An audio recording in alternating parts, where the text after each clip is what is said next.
A few months ago, I was looking to buy a car that I could smarten up and add some value to. I wanted something that was a little rough around the edges, but that I could improve using just the tools I had at home.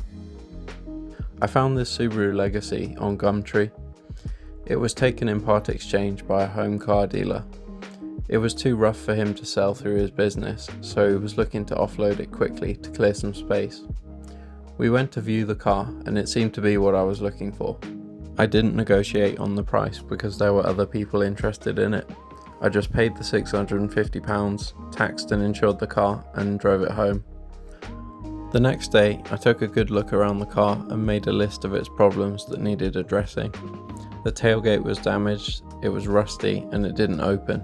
The paint was dull, stone-chipped, and faded along the sides. The wheels were heavily corroded, the headlights were cloudy, the interior needed a good clean, and the exhaust had a hole at the entrance to one of the back boxes. The first problem I decided to tackle was also the most important one, the tailgate. With the help of my friend Ollie, who also owns a Legacy, I was able to get the tailgate open using a screwdriver from the inside. I was able to find on Facebook Marketplace an identical car being broken for spares, and I called the seller, who agreed to sell me the tailgate for £70 if I could help him remove it. I borrowed my mum's van, loaded my tools into it, and drove 3 hours to Boston, Lincolnshire to meet the seller. After an hour of unpicking wiring, we had the tailgate off his car and in the van. I also bought the wing mirrors from his car for £20 whilst I was there, since I needed one, but I couldn't remember which. After a quick pit stop for some fuel and a meal deal, I drove the 3 hours home. Whilst I could remember how everything went together, I spent that evening taking the old tailgate off my Legacy and fitting the new one.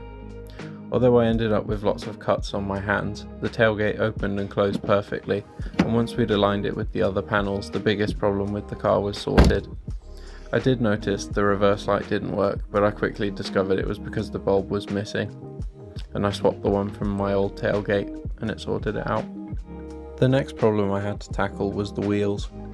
They might have been some of the worst condition alloys I'd ever seen. Last time I refurbished wheels, it went badly, so I was determined to do a better job this time. I tried to put the car on 4 axle stands so I could take off all the wheels at the same time, but the ground wasn't quite level, so it felt a bit sketchy. I ended up doing one wheel at a time and swapping them with the spare wheel as I went. I watched a YouTube video where someone saved himself hours of sanding using paint stripper to remove the paint from his wheels. Unfortunately, my cheap paint stripper that I bought from eBay did not have any effect. The next morning I went straight down the garden centre to buy some more trustworthy looking paint stripper, which also didn't work. Annoyed that I'd wasted a few hours, I got out the palm sander and I got to work sanding back the corrosion using 100 grit sandpaper.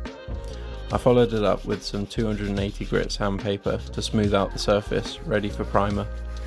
I brushed off as much dust as I could, then I wiped down the faces of the wheels with some degreaser. For the sake of my sanity, I decided I wasn't going to paint the barrels. After masking up, I went in with 3 coats of anti-rust primer using a heat gun to dry in between coats. I followed it up with 2 or 3 coats of silver wheel paint and then 2 thick coats of lacquer using the same process. The whole process took me about 6 hours per wheel, mostly down to the sanding. It took me over a week to do all 4, but the transformation was well worth it. With the 2 biggest jobs out of the way, I went around with some touch-up paint, filling in any stone chips and scratches I could see around the car. The car came with no service history, and when I checked the oil level, it was very low and the colour of the oil was very dark, so I decided to change the oil filter and air filter for the new owner. I noticed when I was underneath the car that the oil filter was very loose. I could untighten it by hand and there was oil leaking out from its seal. The next problem to tackle was the hole in the exhaust. It was before the back box, so whilst it didn't affect the emissions, the back box wasn't doing its job of silencing the exhaust noise, and whilst it sounded good at motorway speeds, it was quite annoying.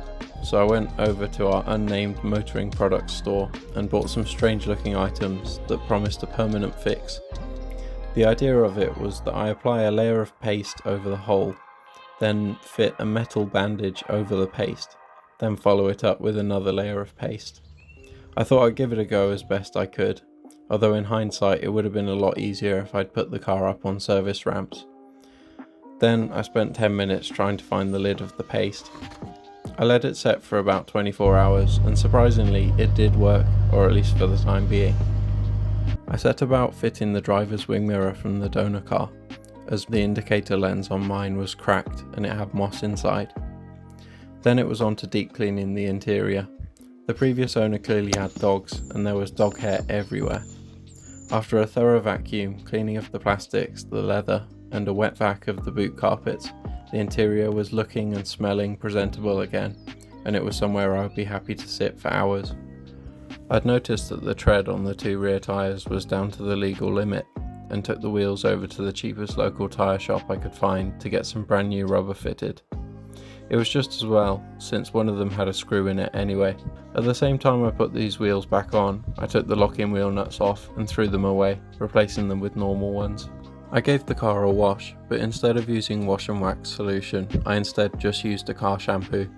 I didn't want to leave a layer of wax on the car because I was going to machine polish it afterwards, and the wax would clog up the pad. Before I could polish the car though, I had to remove any contaminants from the paintwork, so I used a clay bar.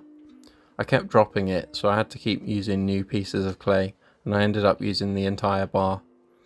There was some kind of paint as well that had been flicked up by one of the wheels, which I scraped off with a plastic razor blade.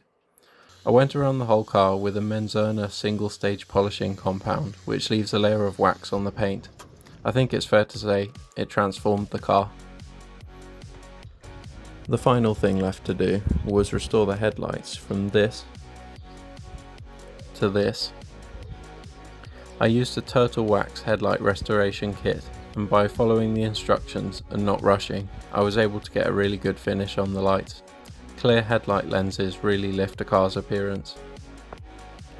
And with that, the car was finished and ready for sale.